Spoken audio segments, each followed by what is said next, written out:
So if you find yourself in a funk and you don't know how to get out of it and you want to get out of it, I want to share something with you that I used this morning that was very helpful and I hope will help you too.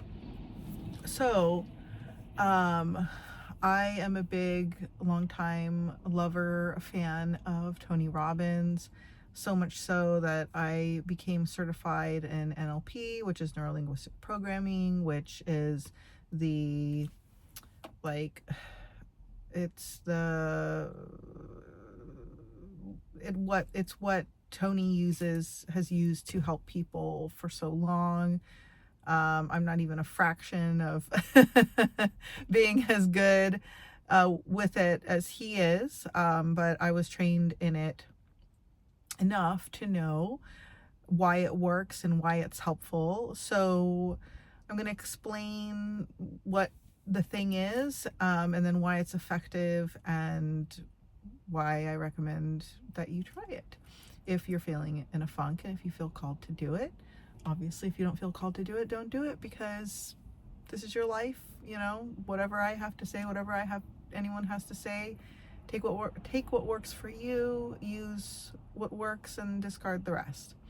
So Tony talks about, and I've been listening to a lot of interviews with him lately. I've listened to a few, and I was listening to them because I was feeling in a funk myself, and I was feeling in a funk because of the LA wildfires that have been happening that made their way into residences. And I lived in LA for quite a long time, most of my 20s, and some of my early 30s, and a good amount of my early 30s. And LA is near and dear, close to my heart. I really thought that I was going to live there forever. And so anyway, to see the place that you loved and the first place that you've ever been to that felt like home to you burning is very difficult, right? And to see your friends and people that you love and care about lose their home, and to watch people go through this very difficult time, and then you start thinking about the fragility of life and the temporariness of or temporality, I don't know what the word is, but of the things that we have and own, and even just how moment to moment things can change so drastically.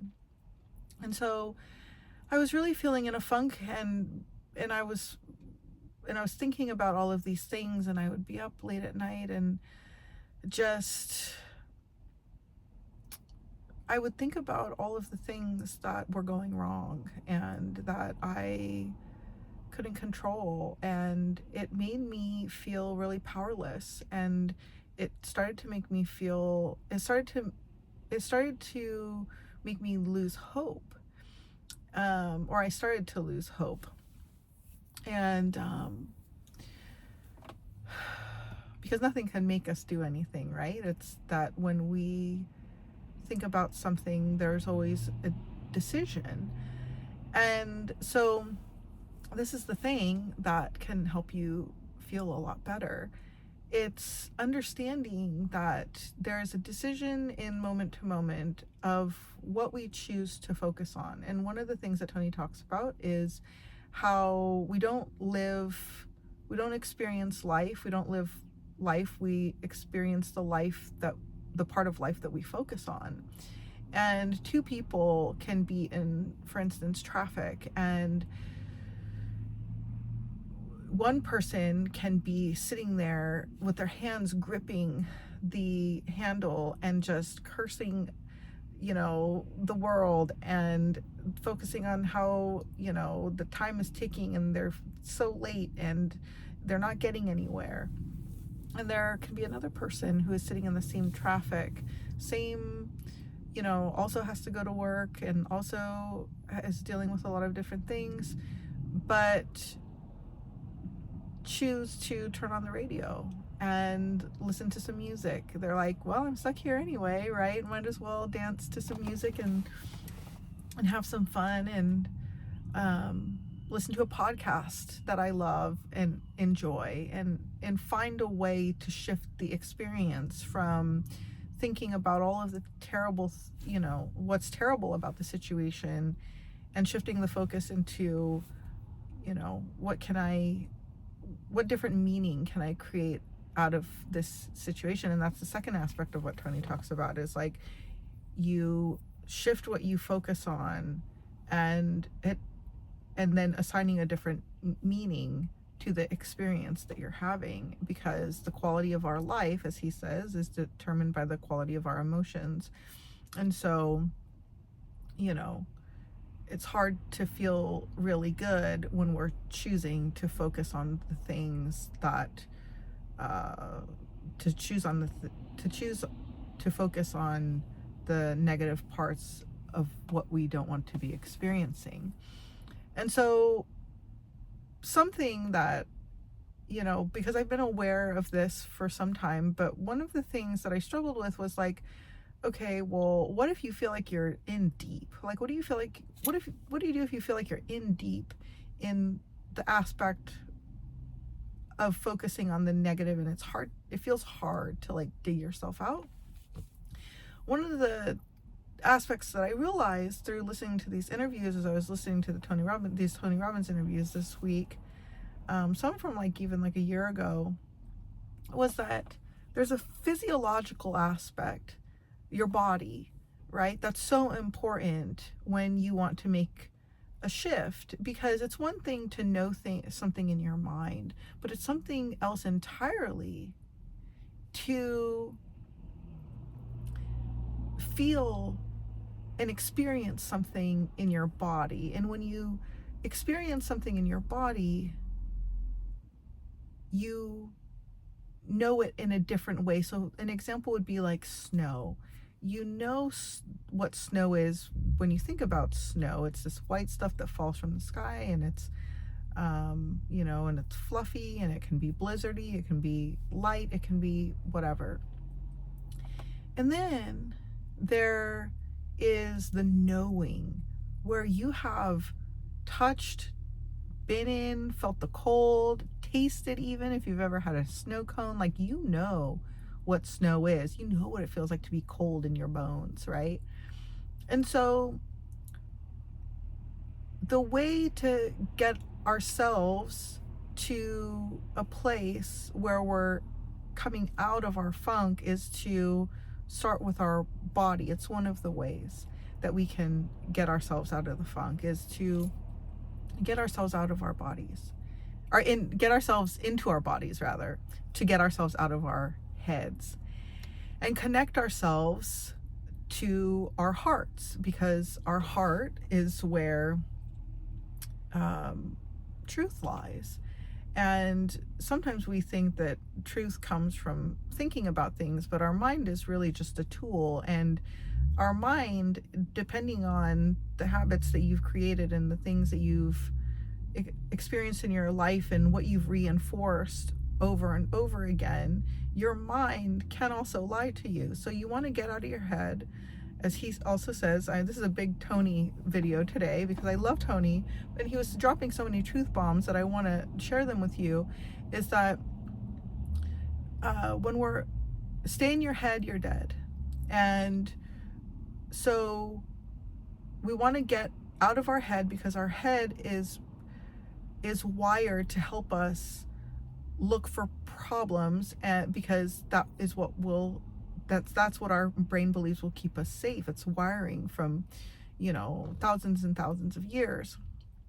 So when we are able to get into our body, and I'll get into how you do that in a second, then we're able to shift what we're looking for, because we know in our body that what we desire is something different than what we've been doing. So as an example, this morning, I was listening to Tony in his interviews, and one of the things that he was saying was that he does priming, every morning, and he has for years. And priming is essentially a way to pre-frame the way that you are thinking about your day. Excuse me. And when you pre-frame the way that you think about your day, and you get into a state emotionally where it's like setting yourself up for success by getting yourself in a regulated space. And a lot of people will meditate, and this is going almost like to the next step, right? So meditating helps you to be very centered, and pre-framing, priming can help you to program yourself for what to do once you feel centered.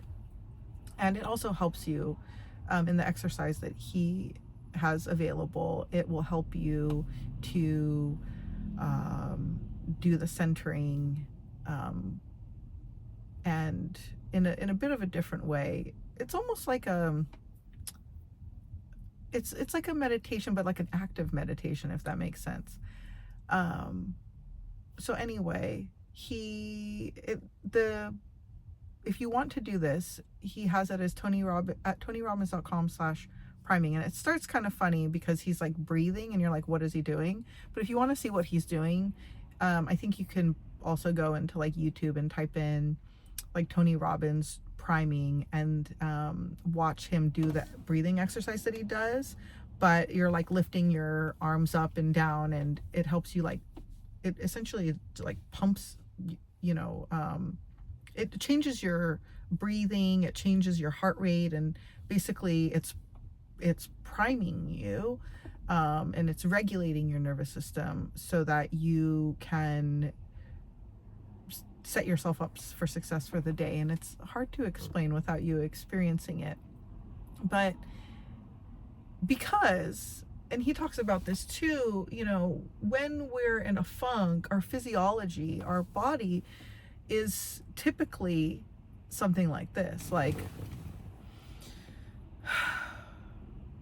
right? Like if you sit like that, you can feel yourself, you can feel like your mood changing.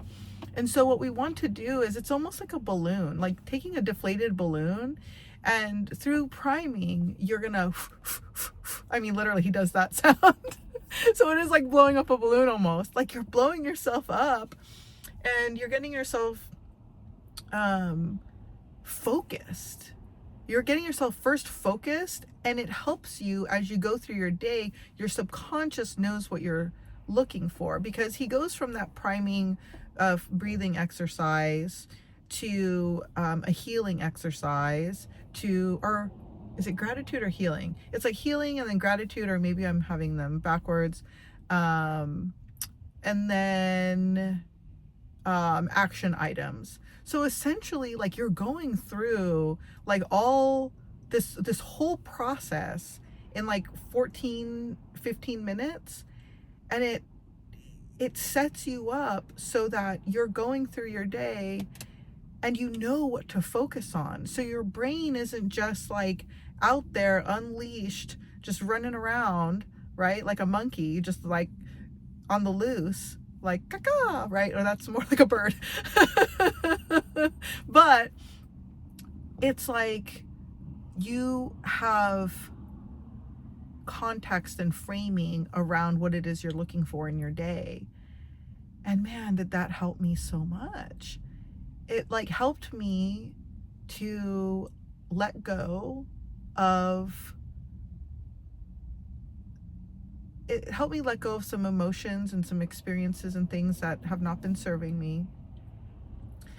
And it's not to gaslight yourself and say like, oh no, don't experience like negative emotions, or don't experience sadness or pain or grief or anything like that. Of course, like those are important things to like honor and feel within yourself. But when you feel yourself be like, man, like this is turned into like a funk, and it's affecting like,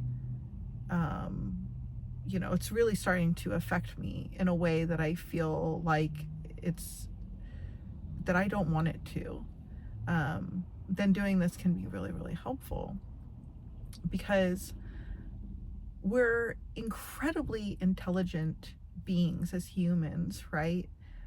But if we aren't given a place to focus our minds consciously and unconsciously and our energy, we'll sort of just sit there and we'll start consuming. And when we consume and we consume and we consume, it can also put us into a funk.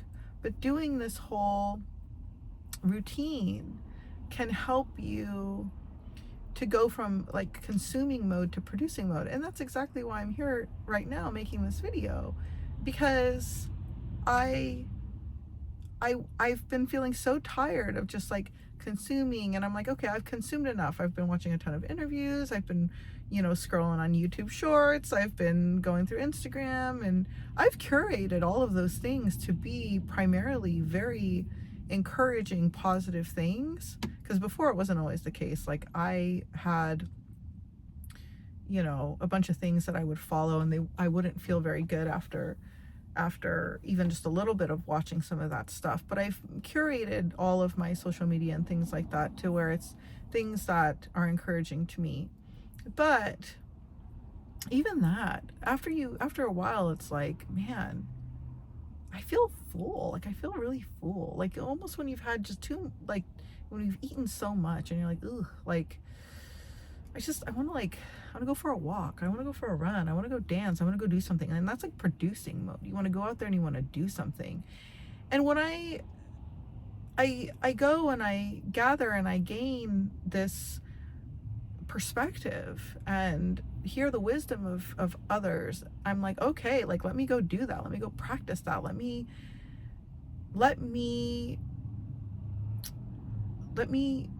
create. Let me not just sit and consume. So if you've been feeling like you've been in a place where what you've been doing has been a bunch of consuming, or whether that's, the news or events that haven't been great, or maybe it's even gossip from others, or maybe it's your own fears, right, cycling in your mind, I highly recommend going through this process of what Tony Robbins is called priming. He has it available free on his site. Like I'm not affiliated in any way aside from having a deep love for Tony Robbins and the things that he does, and because he's an absolute expert when it comes to human behavior. He's been doing it for something like 45 or 47 years or something, and when you do it that long and your goal and your intention is to help people, and I've been helped so much by so many things that he's shared, it's like I can't help but share the things that I've learned from him, and even people that he has taught or he's associated with, or even people that he learned from, like people like Jim Rohn, who I haven't listened to a bunch, but I know who he is. I'm aware of who he is. And so anyway, if you heard that was my leg. I did not fart, okay? This caveat. Okay, so if you do it, if it's helpful to you, I hope that, you come back and you let me know. I'm excited because I'm about to go into a coffee shop. I've had, it's been a long week where I gave my all to my kids, to my family, to James, and I'm like, okay, I just want to take some time and create a YouTube video which fills my cup so much, sit down, maybe edit it, or maybe what'll I do? Write. I love to write. And also that can be really helpful too. If you've just been feeling up to here, just taking out your journal and writing and dumping it all out, which maybe I'll talk about in another video. Actually, I think maybe I talked about it in my last video, but it's always worth talking about more. Just really getting it out, especially for women, so important. Yeah, so anyway, I hope this was helpful. If you need that link, again, I'll put the link in my description. It's tonyrobbins.com/priming, I believe. And like I said, go on YouTube if you want to see what he looks like when he's doing the first part. Don't let that deter you. And it's actually really cool because you feel it as you're like pump in your arms. And the whole walkthrough is really, really cool. So anyway, I hope that you have an amazing week. Thanks for hanging out here with me and listening to me babble on about the things that I love and care about, and I hope they help you. Okay, I'll see you in the next video. Bye.